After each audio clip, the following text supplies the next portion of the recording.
بچوں کو نظم کے عنوان تک لے جانے کے لیے اور ان کی کتابیں کھلوانے سے پہلے آپ ایک موزوں تمہید اٹھائیں گے، نظم کے عنوان کا اعلان کریں گے اور پھر کتابیں کھلوائیں گے۔ تمہید اٹھانے کے لیے درج ذیل نکات پیش ہیں، تاہم یہ حرف آخر نہیں ہے۔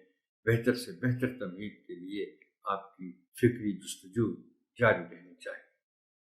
محترم ٹیچر، اس سے پہلے بھی میں نے ایک یا ایک سے زیادہ مرتبہ آپ سے یہ گزارش کی کہ آپ میرے تجویز کردہ سوالات پر اکتفا مت کیجیے،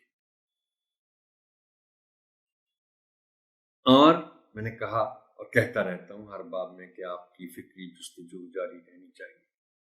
کہ میں اب آپ کو ایک مثال دینا چاہتا ہوں، یہ فکری جستجو ہوتی کیا ہے؟ چلے یہ ایک روایتی جملہ تو ہم بول دیتے ہیں کہ درج ذیل سوالات کی مدد سے تمہید اٹھائیں، لیکن مثال میں آپ کو یہ دینا چاہتا ہوں کہ ظاہر بات ہے میں ہر باب کی تمہید کے لیے سوالات سوچتا ہوں، پھر آپ کے لیے لکھتا ہوں، لیکن اس مرتبہ جب تیسری جماعت کے پہلے باب کی اس حمد کے لیے تمہیدی سوالات لکھنے کا مرحلہ آیا تو میں نے بھی کچھ فکری جستجو کی۔ اس سے آپ کو کچھ بہتر سمجھ میں آئے گا کہ یہ فکری جستجو ہوتی کیا ہے۔ محترم ٹیچر، میں نے یہ سوچا کہ پہلی جماعت میں بھی دوسری میں بھی حمد کی تمہید کے لیے کچھ بنیادی، سادہ اور آسان سے سوال میں نے لکھے آپ کے لیے، ہمیں کس نے پیدا کیا وغیرہ وغیرہ وغیرہ۔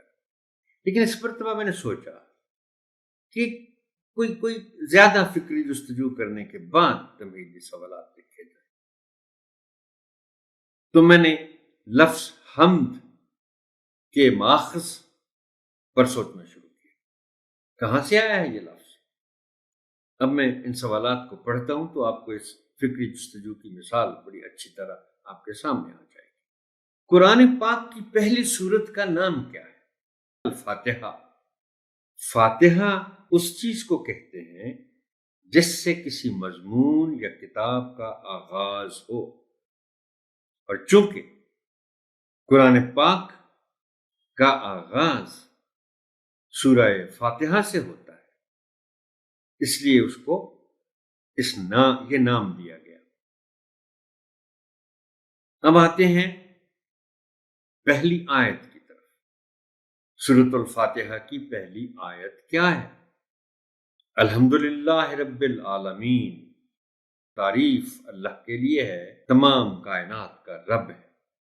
اب دیکھیے، سورہ فاتحہ ایک دعا ہے، اور دعا سے پہلے اس ذات کی تعریف ہے جس سے دعا مانگی جا رہی ہے، اور حمد کے معنی ہے تعریف۔ اب جب میں نے کچھ جستجو کی، اور اس جستجو میں نے قرآن پاک کی ایک تفہیم القرآن کو دیکھا، تو اس میں بڑی اس سورہ فاتحہ کے بارے میں جو باتیں لکھی ہوئی تھی، ان میں ایک بڑی دلچسپ بات پڑھی میں نے، اور وہ بات یہ تھی، مثال اس میں دی ہوئی تھی تفہیم میں، کہ دیکھیے ہم ایک عام آدمی کے پاس بھی جاتے ہیں کسی کام سے، اس سے ہم کچھ مانگنے جاتے ہیں کسی اور آدمی سے، تو ہم جاتے ہی اپنا مطالبہ تو نہیں پیش کر دیتے، ہم جاتے ہیں، بیٹھتے ہیں، تھوڑی تمہید باندھتے ہیں، اور ہو سکتا ہے اس شخص کی تعریف میں ہی کچھ کہہ دیں، میں بڑی امید سے آیا ہوں جی، آپ نے ہمیشہ میری مدد کی ہے، وغیرہ وغیرہ وغیرہ۔ پھر اس میں یہ لکھا تھا کہ ہم نے اللہ تعالی سے کچھ مانگنا ہے، تو کیا ہم سیدھا جا کے مانگنا شروع کر دیں گے اللہ مجھے یہ دے دے، اللہ مجھے یہ دے دے؟ اب دعا کا مطلب ہے کہ ہم کچھ مانگ رہے ہیں. اب اس مانگنے کے لیے وہاں لکھا تھا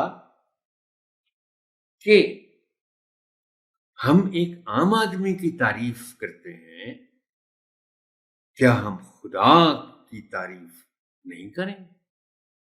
آپ کبھی سورہ فاتحہ پڑھیں تو آپ کو معلوم ہوگا کہ تقریباً آدھی سورہ جو ہے وہ اللہ تعالیٰ کی تعریف میں ہے، اور باقی آدھی سورہ جو ہے وہ مانگنے پر ہے. وہ دعا ہے. دعا کا مطلب کہ ہم نے کچھ چیزیں اللہ تعالیٰ سے مانگی. یہ ہے محترم ٹیچر فکری جستجو کہ میں تفہیم القرآن تک پہنچ گیا، یہ دیکھنے کے لیے یہ حمد کہاں سے آیا. خدا کی تعریف میں لکھی گئی نظم کو کیا کہتے ہیں، اس کا جواب بچے دے پائیں گے، اس لیے کہ وہ پہلی اور دوسری جماعت میں ہم پڑھ چکے ہیں. کیا آپ اس سے پہلے حمد پڑھ چکے ہیں؟ جواب ہاں میں آئے گا. درجہ بالا سوالات پر مبنی گفتگو کے نتیجے میں بچوں کو نظم کے عنوان تک